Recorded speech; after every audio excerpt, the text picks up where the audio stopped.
Hello everyone, আজি লৈ আনিছো ক্ৰিস্পি মচুৰ দাইলৰ পকৰীৰ অন্যটি ভিডিঅ' আৰু কেনেকৈনো বনাইছো ক্ৰিস্পি মচুৰ দাইলৰ পকৰী সম্পূৰ্ণ ভিডিঅ'টো শেষলৈকে চাই থাকিব। মচুৰ দাইল লৈছো 2 কাপ আৰু চাউল লম 1 কাপ। চাউল লৈছো পকৰীটো বেছি ক্ৰিস্পি হ'বলৈ।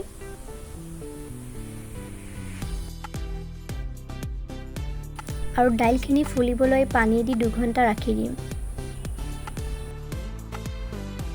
দাইল ফুলি গল আৰু এতিয়া এইখিনি পেষ্ট বনাই লম আৰু একেবাৰে মিহি নকৰিব নহলে বেছি ক্ৰিস্পি নহয়। আৰু তাত এড কৰি দিম নহৰু কেফুটিমান আৰু আদা এডখৰ মিহি মিহিকে কাটি দি দিছো। আৰু শুকান জলকীয়া দি দিছো আৰু পানী আধা কাপ দি দিম আৰু একেবাৰে মিহি নকৰো।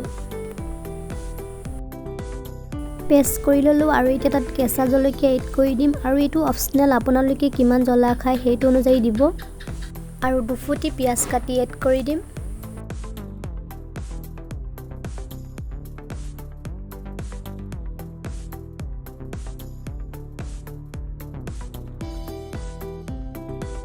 নিমখ সোৱাদ অনুসৰি দিব আৰু ৰং জলকীয়া গুড়ি 1 চামুচ দিছো আৰু বেকিং পাউডাৰ আধা চামুচ দিছো।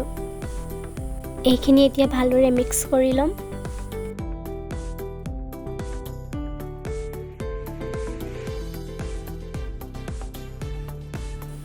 বেছি ডাঠ হলে পানী অলপ এড কৰি দিব নহলে পকৰী তেলত নুফুলিব।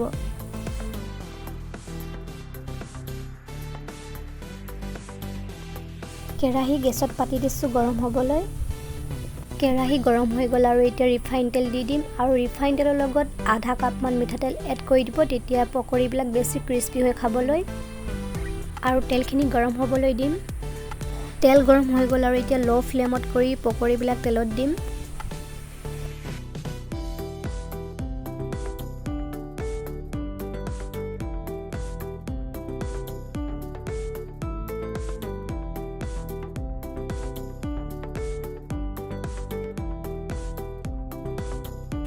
মাজে মাজে লৰাই থাকিব আৰু মিডিয়াম ফ্লেমত কৰি দিব সিজিবলৈ।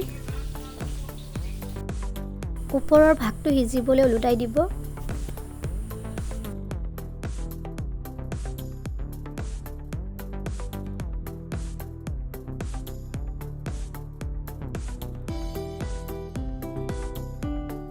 এতিয়া ভালকে তেলখিনি টুকি উলিয়াই দিম।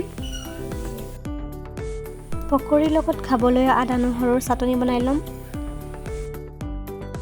খুন্দি লোৱা আদা নহৰুখিনি উলিয়াই ল'ম আৰু তাত এড কৰি দিম অলপমান মিঠাতেল আৰু সোৱাদ অনুসৰি নিমখ দিব আৰু ভালদৰে মিক্স কৰি ল'ম।